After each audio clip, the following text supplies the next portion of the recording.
When I ask what is it that you want me to talk about, I am often asked to talk about how to not get distracted, or the shiny object syndrome, right? How to get rid of it. Well, it's not exactly what you have to change in order to get what you want, but we're going to discuss that in a minute. First, you know that you want to subscribe to the channel and hit the like button. Thank you. So you have something that you want to do and you start doing it, and then suddenly something really exciting shows up and then you start doing that. Does that sound familiar? So first of all, there's really nothing wrong about the situation, except that we have decided that in order to do something well, we need to focus on it. And I'm not going to lie, if while I'm making this video, I'm thinking about what I'm gonna make for dinner, you are not going to get the best of me. That I know. But if you know me, you know that I am what's called a multi-potentialite. What that means is that I am potentially interested in being an expert in more than one thing. So I often dive into more than one subject, which, by the way, has brought me a lot of success in my life, and I'm going to get to that in a minute. Did you know that the expression jack of all trades and master of none is actually incomplete? It actually is jack of all trades, master of none is better than master of one. Ha ha! The more you learn, the more you know, and having more than one interest is not a problem. There are two kinds of distractions. There are the distractions that bring you closer to your goal, and then there are the distractions that actually take you away from your goal. Let me give you an example of a distraction that brings you closer to your goal. So when I start preparing these videos that I make every week, I sit down and often I am being called to look at YouTube. So I start looking at YouTube and somebody could say, well, you're getting distracted because you're not focusing on your writing and all of that. But the truth is, doing that allows me to see what's out there, how people are speaking about the topic at hand, and to be current, because if I did not keep myself updated, I will tell you things that I did from 5 or 10 years ago. That's just not good. And there are things that you do that actually prevent you from getting closer to your ultimate goal.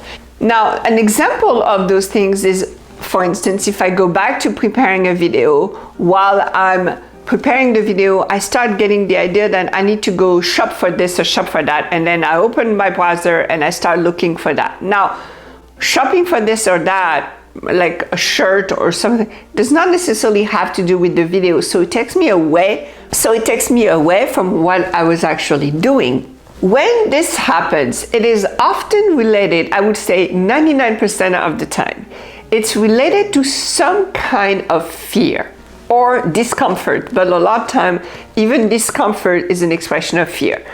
So you need to ask yourself very deep, good questions when that happens, right?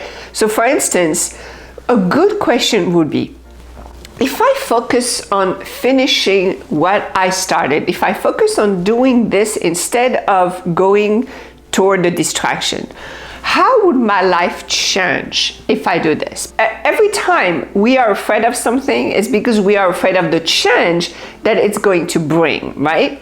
So for instance, if I'm really focusing on making really good videos, maybe there's a part of me that's gonna be afraid of being judged with the video, or maybe having so much success that all I have to do every day is making videos, etc., etc. So you really need to ask yourself, if I focused on this thing, how will my life change? And is that true? Is it really going to change that way? Or can I do something so that it doesn't change that way? If I have a lot of success with my videos, it does not mean that I have to make more videos. So that idea that I have in my head that it's going to take over my life may not be true. So you really need to look into that. And when you do that, the things that don't matter so much, the things like the shopping instead of working on the video, they tend to disappear. You don't really have to fight with them anymore. This is the point that I really want you to understand. If you fight with your distractions, whether it's a distraction that takes you closer to your goal or further away from your goal, you're actually putting more energy into the distraction than what you actually wanted to do. This is really well seen when you look at the bigger picture, right? So you remember a lot of times when I make those videos, I tell you step back and look at the bigger picture. Because when you do that, you realize that in the grand scheme of things, either being distracted is not a big deal, or it actually helps fit whatever it is you're doing into your life. Let me give you what I mean by that. Let's say that you are a mom and you have kids, but you're trying to do something and the kids keep interrupting you. So you have a hard time focusing on what you're doing. Now, being a mom is something you're going to be your whole life, basically, right? So it's important that you find a way to merge what it is you're doing with being a mom. It could be having a conversation with your kids. It could be finding an activity for them to do while you're doing something else. But it is important that you include that distraction into your life versus fighting it.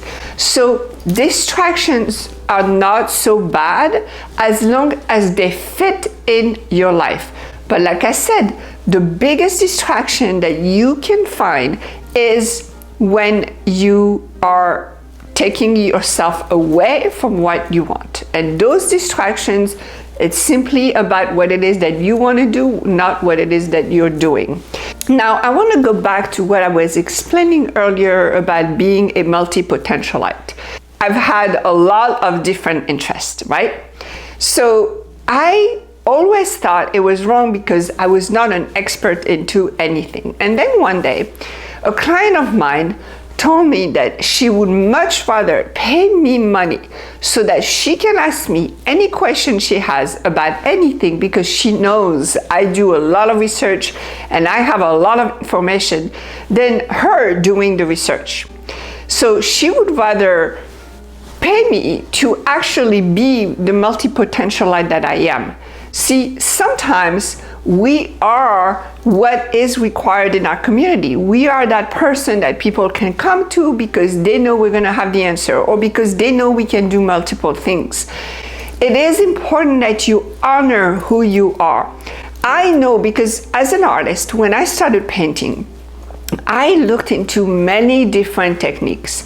And my second art teacher was always telling me to go back to painting, my original method of painting. But I couldn't, because if I did that, it would actually restrict what I wanted to do with my art. And in my art, I like to mix different textures, different forms, different format and techniques. So if I had not studied all these different things, I could not do that in my art. It is important that you honor yourself, that you honor who you really are. Maybe you are multi-potentialite. There's also something called a polymath. Go ahead and research those and ask yourself, is this me? Is this who I am?